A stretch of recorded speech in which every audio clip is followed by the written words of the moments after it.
I'll sell hard. I think that's Yeah, exactly. You got to keep your rep up on here. the guy who gets the most penalties in the league doesn't just stop doing it, does he? Yeah, Matt, we traded one Matt for another Matt. We used to have Matt Watson. Now we got Matt Murray. Got it. Matt Watson at Vin, right? Wasn't he? Yeah. What they got to hand it to Matt. Sometimes you got to give the devil his due, but every single feature they released, he turned it into 15 solicitous posts on DealerRefresh. No matter how many times we would delete his crap and whatever. And he's a pretty smart guy, though, right? Yeah. I remember him as a pretty smart guy. I mean, he came out of community college and basically started coding up VIN solutions with Mike DeLay, and look what they turned it into. Yeah. So you gotta give the devil his due. Yep.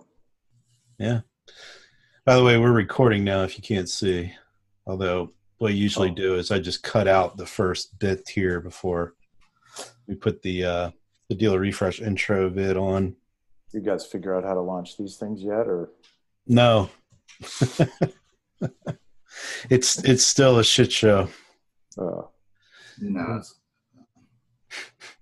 just gotta be fast at it. Yeah. By the way, we closed our round. Oh yeah? Yeah. Congrats. Thank you. That's awesome, man. Yeah, I should catch up with you on that later. Like Money in the Bank? Money in the Bank. Nice. We ended up getting trying to do the math in my head. It's either 3 or 4 times more than what we were aiming for. For the same equity? Yeah, actually a little less. I mean, that's just as important, right? Well, yeah. So we were giving away a certain percentage, and when the math was all done, we ended up giving away less of our percentage and nice taking in 4 times more money. Nice, man. Yeah. Good for you. So we had the right kind of investors who were on our side to help us do that. Totally. Yeah. More angel than VC? Yeah. Well, yeah, there's no VC at all. But what about their terms? Like control of the company, board seats, like preferred stock? Yeah, so the board is very much in our favor. All right, we're going to go live. So I'll talk to you more about it. Cool. You know them all. Right. All right. So last week we sat back and we were live and didn't even know we were live. Oh boy. I like to do it. So it says we're live, and yay, look, it is live on Facebook. Okay. No more swearing, Jeff. No more swearing. Jeff's not your problem on that front. Exactly. That's Come on, all guys. That's funny. Well, Matt, thanks for joining us. Of course. Well, you've been with us a couple times so far, right? We did one. And last time you were with us, you were with Podium, correct? Yep. And now you've got your main gig, Widewail. Yes, sir.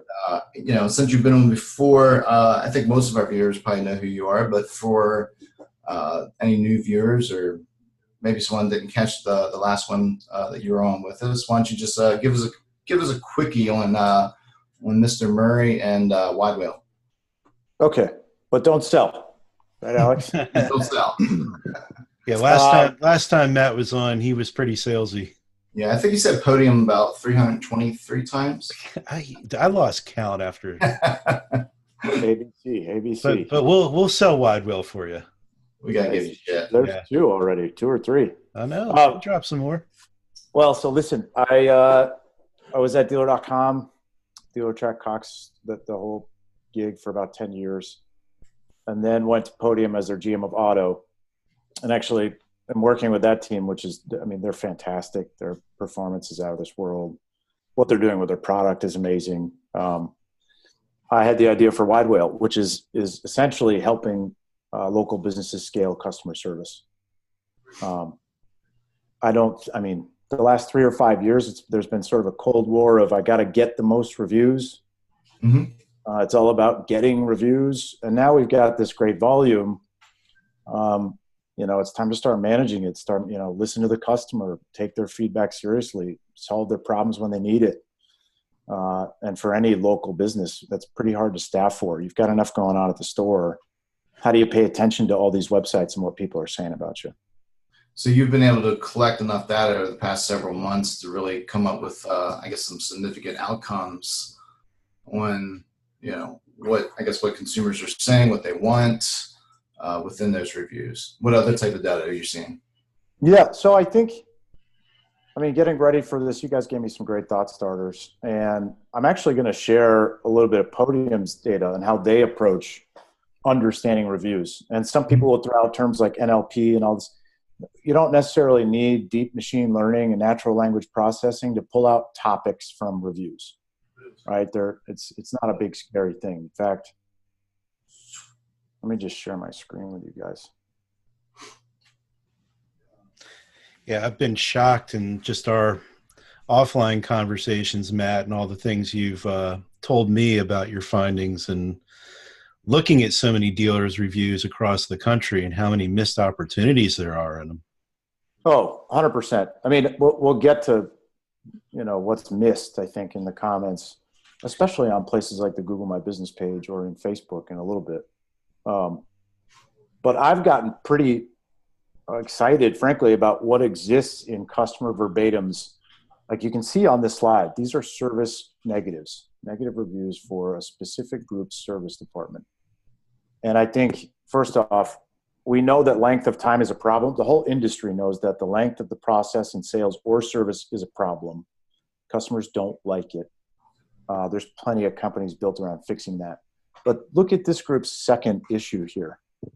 There are 140 mentions, by the way, this is a month, 140 negative mentions across this group about their rental program.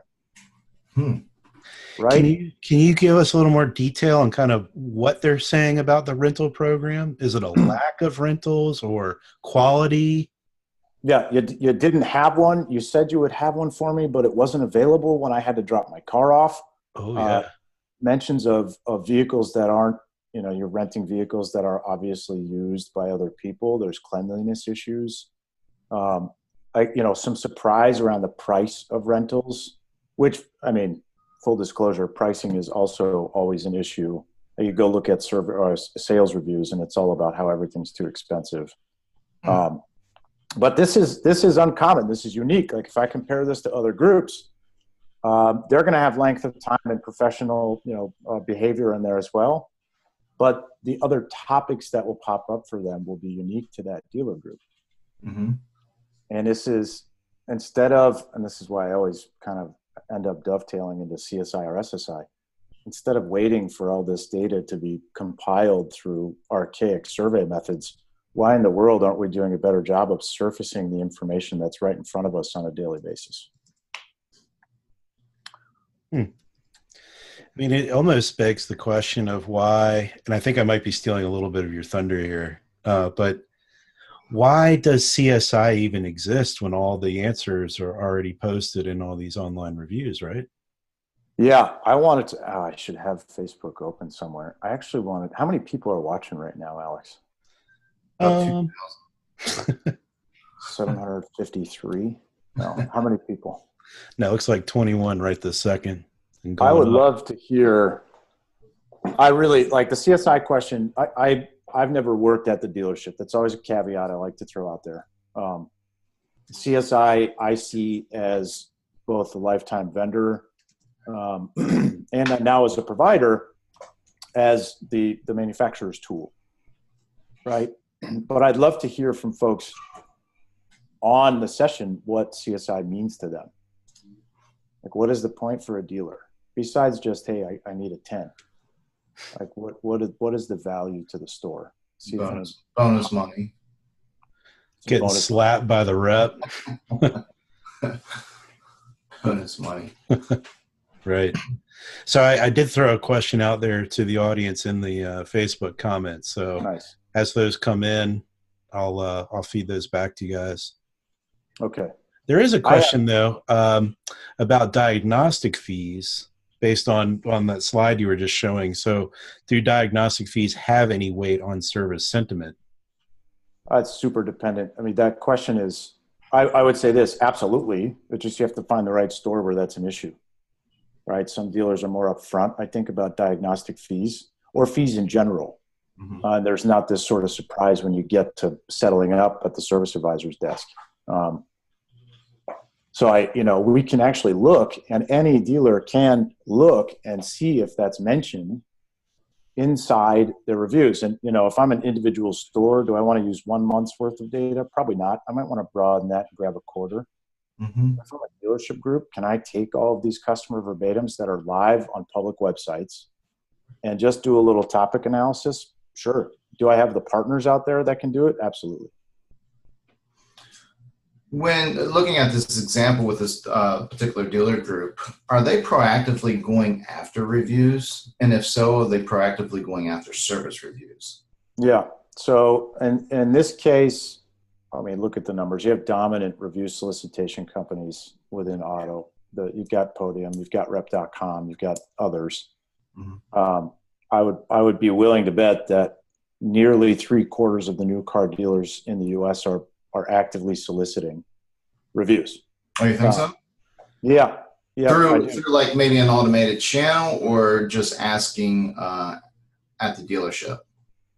All different like forms. A salesperson's asking for the reviews, or maybe there's an email that goes after post-sale, post-service. Yeah, most CRMs, DMSs offer some kind of integration where you can shoot that email, right? And then the more proactive solutions are integrating and watching for those transaction triggers so they can send texts to get the reviews. I think it's important, first of all, because if you don't do that, the way your business will be represented online will not be a true reflection of who you are. In other words, scores are depressed. Well, yes and no. Unfortunately, there's quite a few services out there that put a safety blanket and in line there. So, the email goes out, it'll ask them for the review. And if there's, any variable that says it's going to be a negative review, it puts them, it takes them away from the review sites. It puts them into some type of internal review, which I definitely am not a proponent of. That's a great softball. If you're gonna get into the review game, let's be fully transparent and let's find out, where we're good and where we suck. Yeah, well, so let's stay there for a second.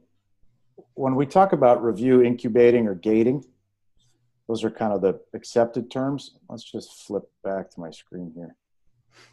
I go right to Google's policies. These are public. You should go look at them. It's very clear that the format criteria here says don't discourage or prohibit negative reviews or selectively solicit positive reviews from customers. There are solutions that have been launched in this calendar year that still violate this policy. And I don't get it. I think there's this fear that here's with the dealership, and then you've got the salesperson selling those solutions. That's a nice little sales point. Hey, if you got any bad reviews, we've got this catch-all for those. Yeah. Especially when a dealership's going to open up the reviews and proactively go after service reviews, because that's a whole nother game, man. I mean, the smaller dealership sells, maybe 80 to 100 cars a month. They're servicing, quadruple that. Yeah, for sure. But here's what happens. If you have trust in the process, let's say you start at a 4.0, you're like, my star rating's pretty good, but we're not getting a lot of volume, right? Google loves, by the way, volume, frequency, quality, and response on their reviews. If you can do those things, you can have an impact on local search ranking, kind of the second topic we'll jump into. But if you start at a 4.0 and you just start openly soliciting, I have yet to ever see a dealer whose star rating goes down. In fact, the average for dealers who actively solicit and do not gate is around a 4.5. Like, we are running good businesses fundamentally. Oh, yeah. But if you don't ask, I don't know. I'd be a little worried about that group that you just showed us the example. yeah. But if you don't ask, you're also missing the opportunity to fix the problem. It's not about volume of reviews anymore. Like, it's kind of ridiculous. You know, you need the volume and the frequency. It needs to be steady. But boy, it's time to look past that. Take advantage of the real-time feedback your customers give you. Yeah, I've had many. Actually, listen. Yeah, I've had many conversations and meetings with GMs, especially if you're sitting down with a marketing agency, and you know, of course, every dealership wants to be, you know, why buy from me, you know, and it's always the same stuff. You know, we're local business, we've been family owned by yada yada yada, and you know, we've got the lowest prices, largest inventory. You know, but yet when I'd always say, well, why don't you go over to your reviews, read your reviews. Your customers will tell you why you stick out. They'll tell you what your why buy me message is. Yeah. And I very rare do I ever read a review is, you know, well, great dealership. We purchased from them because they've been family owned for 40 years. Yeah. It's just not you know, and very rare do you hear, well, they had a great selection of the lowest prices. Yeah, I've never upped a customer and had them say, you know, I pulled up here because of that. Yeah, because you're a family-owned business. Yeah. That's why I'm here. So, yeah. We did bill this out as Google being evil, and we were definitely on that, or is Google evil, I should, and ending up on Google's policies there. You know, before we jump down that rabbit hole, are there a lot of companies that are in violation of Google's policies? And how might Google slap their hands today or later? It's hard for me. I think it's ingrained in me not to call directly specific vendors out. Well, that's why I asked if there were many. Yeah, there are definitely multiple. I frankly, more than 3 who are very recognizable, who still offer the opportunity for this type of gating or incubating to go on. There are some who are not as recognizable in auto, which, I mean, learn the lesson the hard way about what can happen. And you never know, frankly. You've got this policy page that says you can't gate or incubate, but the real impact of that happens just when, it seems like anyway, when somebody at Google gets interested enough to actually go audit for it. Mm.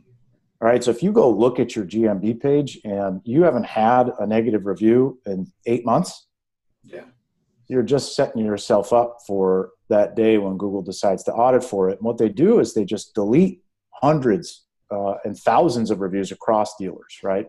There was a specific instance of this in, I believe, 2017, where a well-known non-auto specific reputation management company and its customers lost something like 20,000 reviews. Wow. That sucks. Yeah. And again, though, even without the policy, I think getting the word out there that being open to feedback, right, and actively soliciting for it is going to get you good results. As long as you're fundamentally a good business, obviously, you shouldn't have anything to be afraid of. Yeah. No. But, you know, dealerships, some of them do have their challenges. I know back in the day, whenever I was implementing it across quite a few dealerships, there was a handful that I sort of held out on before we implemented going after service reviews. Yeah.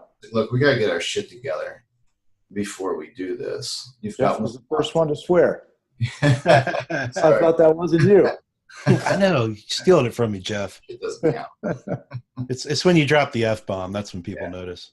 But yeah, I mean, we held off. I held off, said, you know, you've got a good month and a half, but I'm going to flip the switch here soon. So, yeah. You know, whatever issues you think you have, we're going to know you have. So let's get it cleared up. Here's Gary May asking me to name him. Yeah, of course, he's going to prod you for that.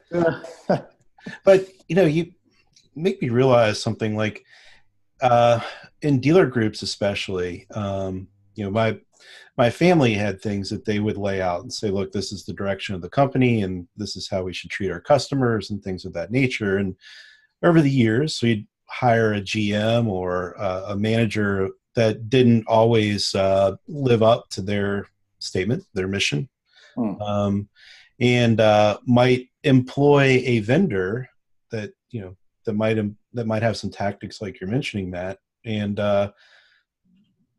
it happens. It definitely happens. So I think I like your rule of if you've got 8 months of reviews and they're all positive, that's a flag.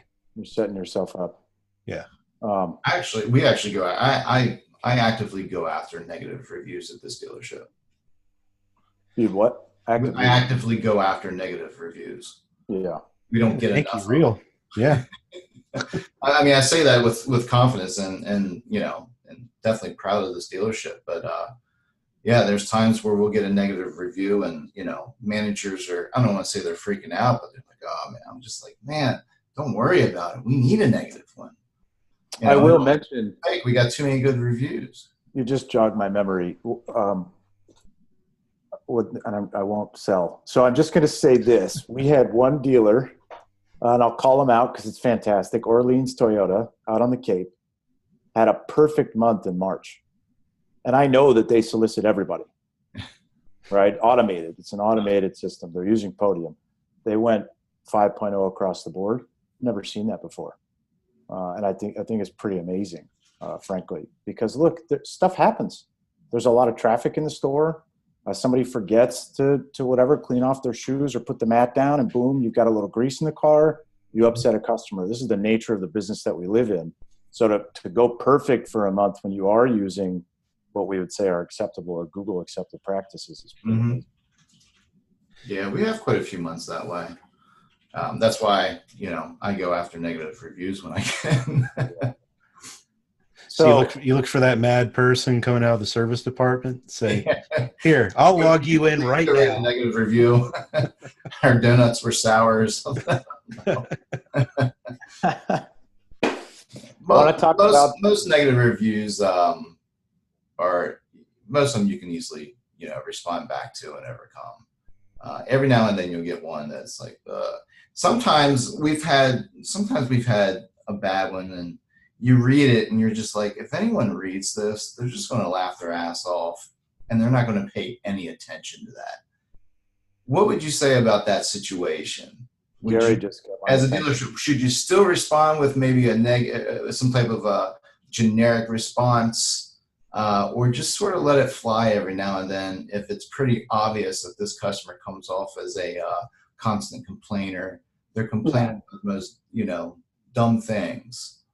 The wackos. Yeah. All we do. Username Big Booty 4469. Didn't you just have one of those, Jeff? We did. It was something like that. That's why I brought it up. It's like no one's going to take this like serious, and just read the username, and they're going to be. I'm just going to pass this one.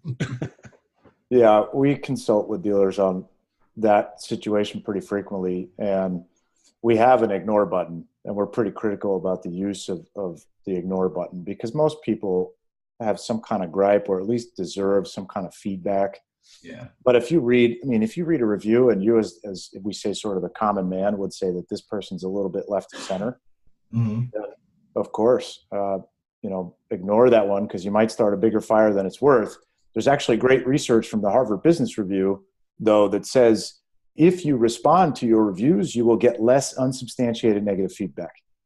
Correct. Meaning those internet crazies are less likely to show themselves because there's somebody on the other end. See that that business is proactive and they're responding to the reviews, positive and negative. Right. Yeah, that was a cool study. I think you brought that up last time we were on. Yeah, probably. I love that study, frankly. Where would someone obtain this? Well, we'll throw the link. We'll throw the link in Facebook. Yep. Yeah, I can tell you. What's another situation? A lot of times, sometimes when you go, I'll read through a dealership's reviews, and every bad review, they're sort of taking that the approach. Let's just get the customer offline. It's hey, we're really worried. It's sort of a canned response. You know, we're really worried about your situation. You know, we're not familiar with it. Please give me a call at this number. And you see that that's sort of the response for every negative review. How often do you recommend where you don't use that canned response and you actually respond back to the customer? Obviously, you got to be very careful because you don't want that discussion to happen and go down the negative path. Yeah. Yeah. So when you see canned responses like that, oftentimes it's a relationship that a dealer has with a provider where they say, we don't just post the same thing. Yeah. Well, just get them to call us. Don't worry about it. Just respond for us. Philosophically, I think that's wrong. Any local business that has an upset customer, they got to engage with the customer, right? So maybe in a vendor partnership, you can have somebody suggest a response to you, and then you have the opportunity to look in your CRM or DMS and understand what the real story is with that customer. And if we can put together something that's more authentic and speaks to their experience specifically, you've just upped your chances of creating that turnaround situation. At the same time, to be fair, it's really common that the name of a person on a Google review or Facebook, Cars.com, DealerRater, wherever, does not match anybody that's in the DMS or the CRM. Yeah. And that's a real problem. Sometimes we have dealers say, like, I don't know this person. Get this review taken down. Yeah, we just had that happen. Come to find out, the customer had never even been to our dealership. So that's the case sometimes. They're mistaking us for another dealership. But more often than not, it's somebody who's just not connected to the car in your system. Yeah.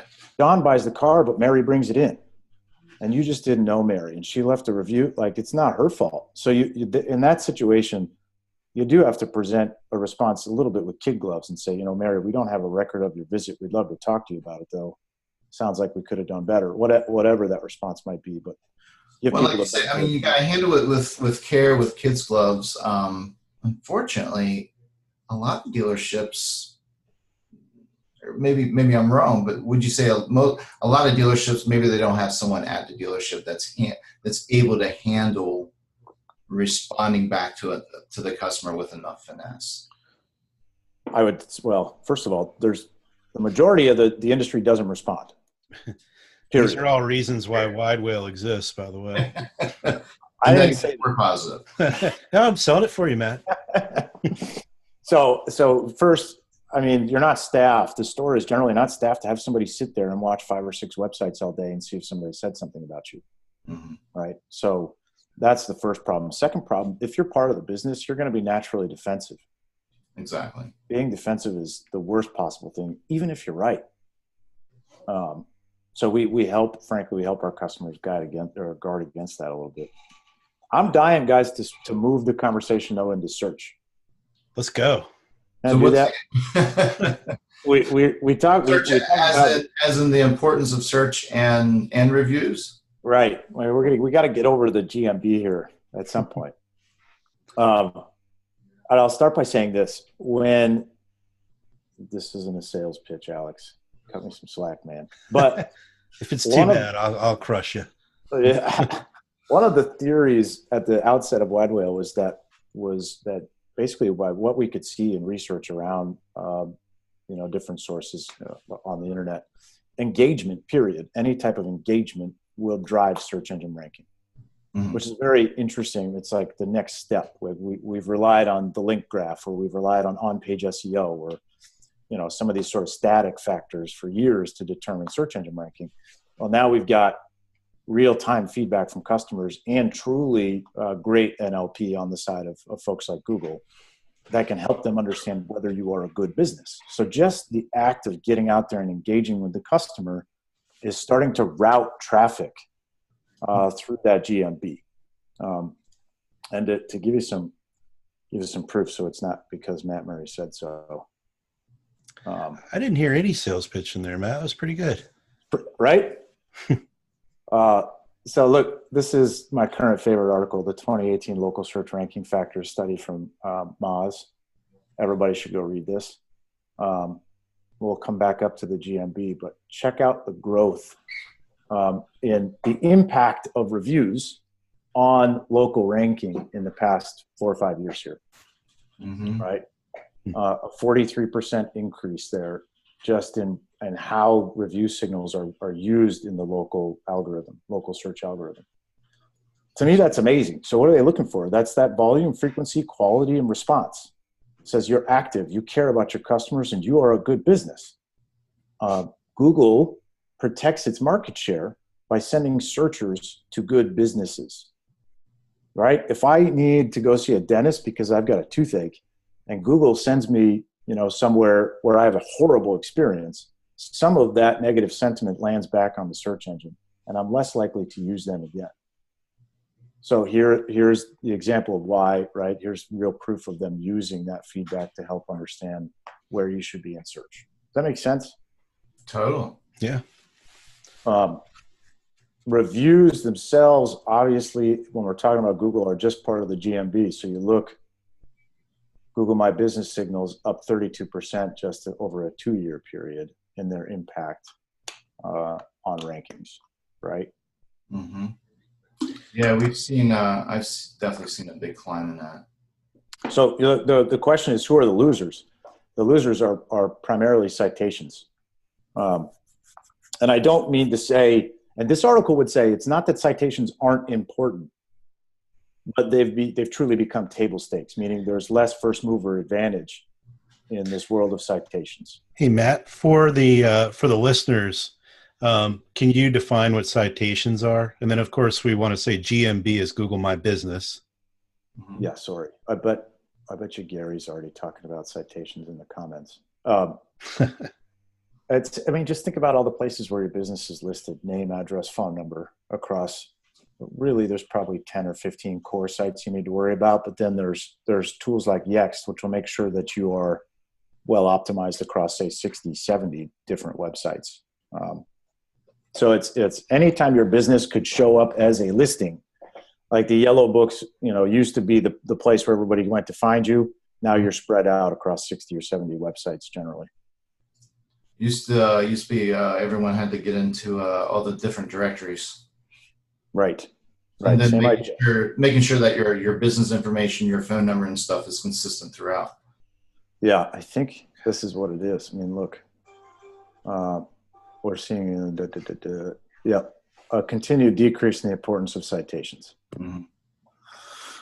So I'm excited about being able to provide that type of engagement, frankly, making sure that the customer is taken care of and we can increase search engine rankings at the same time. All of that is really feeding. You're sort of hitting two birds with one stone. Trying to. That seems to be working. Like we see 30 to 50% lift in weekly visits from the GMB to the dealer website as a result of this type of direct engagement with the customer. Is that live right there, Matt? Yeah. Man, I don't think they're closed right now, but but their reviews look good. It's weird. It opens at 9 a.m. Yeah, so a lot of dealerships, they're especially if they're using the service to actively get to receive reviews. I know the service that we use, we sort of will spread the love, so if they've got a Gmail email address, they're automatically going to be asked to leave the review on Google. If we're low on one site that we're focused on, we'll sort of round robin, but we'll give a few more opportunities to those particular review sites. Are they showing that are the reviews on Google have any more importance than reviews on, say, cars.com or DealerRater, or I've seen a few other review sites show up in that little area on the Google My Business? I always ask the question, where does the majority of your traffic come from? Yeah. And there's your answer, right? 70% of the reviews that come into our system are from Google. Google is the largest review site in the world. Mm-hmm. You have to optimize Google first, but you also have to keep in mind that Google's crawling all those other review sites, right? So having a good diversity of reviews. Yeah, that's what I'm asking. Yeah. Yeah, it is important. And it can be very strategic. Like you can launch a review strategy and make sure for the first 90 days you optimize Google and then start to spread the love a little bit, right? But there's no replacement for Google reviews. I have a real problem. This is where I'll call something out. There is a specific manufacturer, forget it, Hyundai has a program with SureCritic. And any Hyundai dealer out there knows that all of the service customers are surveyed by SureCritic. Mm-hmm. Those reviews today are kept on SureCritic, right? Like how many people, I wonder how many people really even know who SureCritic is. So if you Google a Hyundai dealer, oftentimes you'll find down here somewhere it'll say SureCritic. Okay.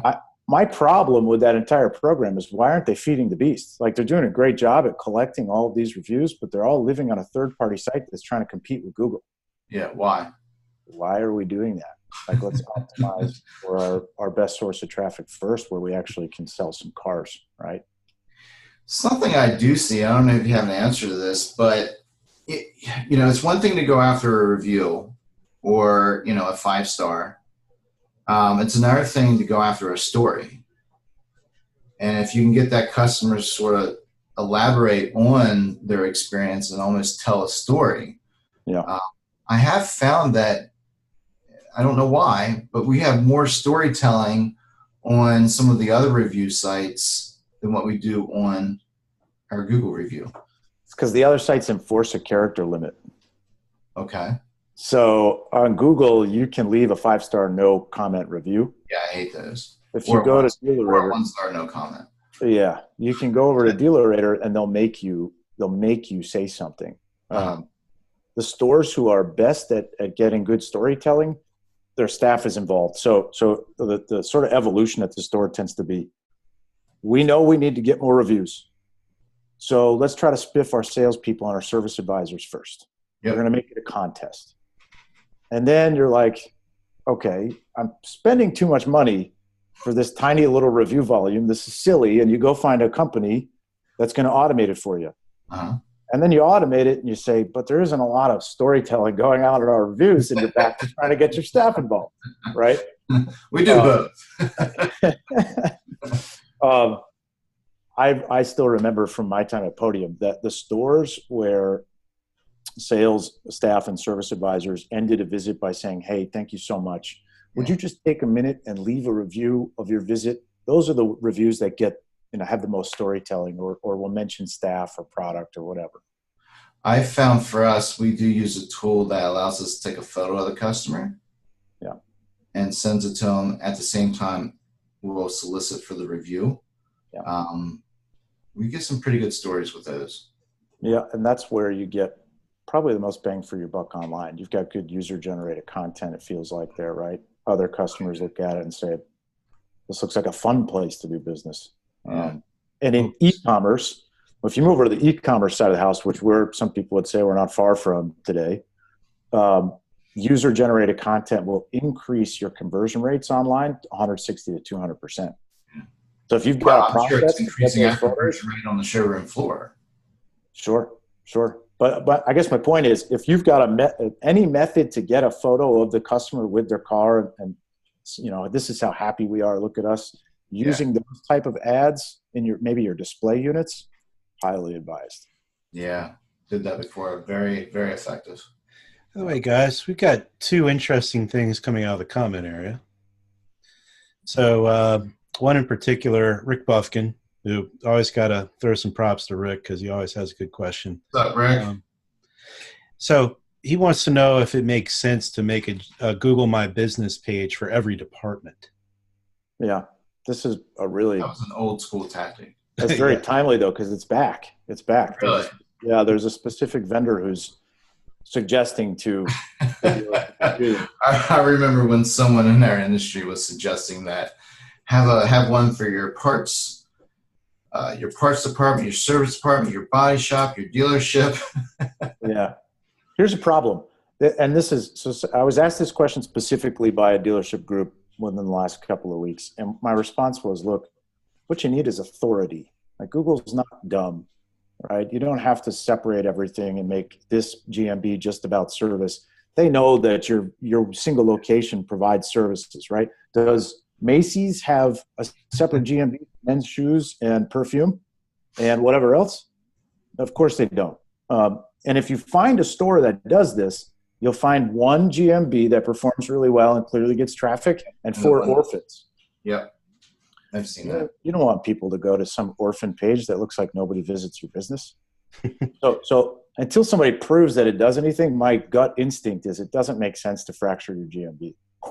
So GMB, Google My Business, in some variation has evolved over the last 12, 13, maybe 14, 15 years. I forget what it was called whenever, I guess, they first introduced it. But they've sort of cried wolf many times. And what I mean by that is Google has said some type of business page over the last 15 years, and then it's important, and then it goes away. Yeah. Dealerships, I know I've went in, I've taken full ownership, I've made all the changes, I would update it all the time. Got your 15 postcards in there. I do everything, and then a year and a half later, it all disappears because we're not in the game anymore. And then somehow they took that and they migrated it over to Google Plus. Well, look at where we are with Google Plus. No longer exists. I'm pretty sure there's probably quite a few dealerships or people that have been in my position that are like, all right, you know what? I'm going to sit back and wait for this one because I've done this one too many times, and for it to just basically fizzle and turn into nothing. What would you say to someone in my shoes that has that outlook? So it was part of Google Plus. Google Plus was deprecated. GMB is now a standalone platform, and you'll find several different names for it, by the way, but we'll just stick with GMB. I believe that, and you'll find plenty of other marketers. In fact, I'm going to read you guys a quote. This is what gets me excited right now.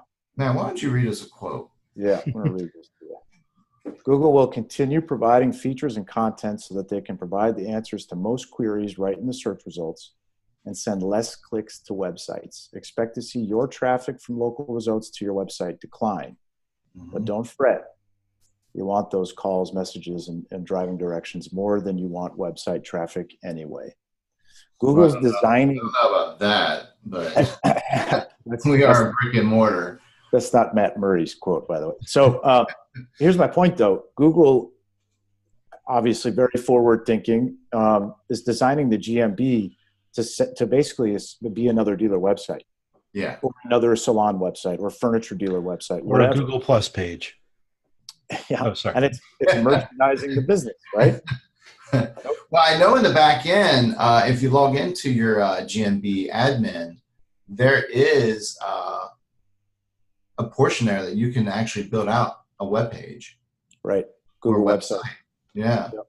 I mean, look, they're going to do a great job at getting eyeballs on the GMB for those who are engaged. They're going to learn a lot from the traffic that goes there and, frankly, slowly monetize the GMB. Alex asked me, why would Google start cannibalizing its own paid search traffic? Because if you follow, you start engaging on the GMB, you start getting more traffic through that GMB page. That's coming at the expense of paid search. So ultimately, you're paying less in cost per click type traffic, which makes Google a ton of money. So why would they do that?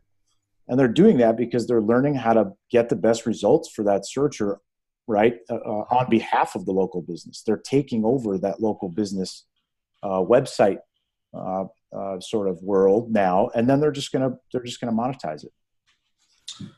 Yeah, wonderful, right?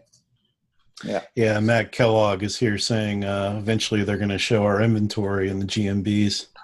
Yeah, well, so I'm going to share my screen real quick. I'm just bringing it up. Our dealership's my Google business, and Matt, one of the questions I have for you too, as well as as you can see, there's lots of different elements that you can go in here and engage with. Would you recommend a dealership right now going in and adding specials, adding posts? Of course, you got customer photos. The dealership can upload photos. They can respond to the reviews right here. And it seems like they keep adding more. Now, messaging. a dealership can text you right from the GMB. Let me ask you, do you know the conversion rate of traffic from the referrals from your GMB to your dealer website, Jeff? The percentage? Yeah, what percentage of those visits turn into a lead for your store? I don't have that data in. Now that's it's a great point that leads to another point that Gary May was making, in that if you don't have UTM set up from the GMB to your dealership website, you won't be able to break that traffic apart. Yep. And when you do, you'll find that it's the best source of traffic you can possibly get. Yeah, I mean, it converts at like 25 to 30%. I do check out the insights quite often. Yep. And I mean, there should be muscle memory at the store around management of this page specifically. You got to make sure you've got active posts. You respond to customer reviews. Yep. You merchandise the store by way of video or photos there, right? And you refresh it on a regular basis. I can't remember. Gary will probably tell us in the comments. But I believe a Google post expires after a week. Like, it's pretty quick. So you want to keep that refreshed so that there's good content there. And just the very act of adding these assets to the GMB makes it more attractive. You'll get more visits that way. Yeah, I try to go in there and add posts quite often. Yeah, this is great. And I mean, we've definitely seen since really proactively managing this more and more traffic is coming to the dealership website. That's coming from the Google business page. Oh, you know what? Can I steal the screen share now to show you? I got to show you something else on these GMB pages. You mind? It's all yours. Let's go back to Checkered Flags GMB. This is another one of my. But you would definitely, I mean, you would suggest dealerships really get in here and start managing this, and it's not going to become another Google Plus where you're putting all this time and effort into this and it turns into nothing. A year down the road, it's no guarantees with Google. Yeah, but I think the point here. But right now, the benefit, the traffic benefit is. Right. You can get results this month. That's the point. Or whatever Google decides to do with the GMB in the future is up to them, but you can get results from this today. So probably the most ignored section. Let's look at Checkered Flag Toyota's question and answer section here. I was reading a study where, was it more than 90% of these questions go unanswered? Yep. And there was I can't remember who the gentleman was from Dealer On. I think he was quoted in a Moz article saying 40% of the Q&A section on the GMB is leads. And I couldn't agree more. I mean, you look at this, there are great opportunities to engage with folks on here. Yeah. And then you have customers actually responding to customers. Yeah. Right. That's the problem. So you, on your page here or on Checkered Flag's page here, you can find Checkered Flag getting involved, which is great. And they're pretty far down the page here on some other stuff. But a good strategy. Also, some of these that look like customers are employees. I was going to say, I saw Bill Mulligan there. Have all your employees go in there and ask a question. Actually, it's suggested. There are marketers now suggesting that you seed your question and answer section. So let's take 10 or 15 commonly asked questions, put them out there on the GMB, answer them correctly as the owner of the business, and like them up. Mm-hmm. Make them the most popular answer so that people see what you want them to see. Instead of what I saw on a dealer website the other day, customer was looking for, ask the dealership, hey, will you use all OEM parts or whatever the question was? And another person chimed in, not a dealership employee, and said, you should just go to AutoZone and save yourself. Right? Look, it's happening everywhere. Here's Audi Manhattan. I want to schedule a test drive. Oh, they're involved with this one. That's a good one. But you'll find these customers that are, in essence, leads all over the GMB Q&A section, and nobody notices. Yeah, I don't think. Do you get notifications? Dealerships are not paying any attention to that. Well, do you get notifications if somebody posts a question here? Yeah, but only the folks who are set up on the GMB. Who could be past employees. Right. Right. Yeah. But in there, in there lies the problem that we've got so much, sales is distributed. We're kind of accustomed to that. We've got our inventory all over different websites, and we know how to collect the leads and harvest opportunities there. But the edge cases like the GMB are sort of forgotten because the volume's not as high. The same thing now with customer service. Customer service is becoming fractured and distributed across multiple websites. It's time to aggregate that and manage it directly in a way that's efficient for the store. All right, Matt.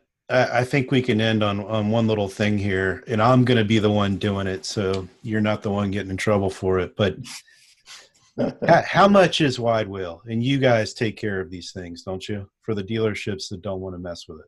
Yeah, today we aggregate all customer reviews across Google, Facebook, Cars, DealerRater, Car Gurus, Yelp, and we'll manage all of that sort of distributed customer service for $250 a month. The future of question and answer and GMB optimization is on the roadmap for us. We'll also start aggregating and managing that on behalf of our clients. And then we're currently pulling together a product that will manage all Facebook interactions. Any mention, any like on an ad, on your timeline, whatever. Let's get all the customer conversations in one place and make sure that all that engagement is taken care of and the dealer's in the conversation. That's a deal. Vitally important. I forgot you had to bail earlier because I think we could probably sit here and talk another 30, 45 minutes around this. We're going to have you come back after a few more months. You have even more data around the GMB.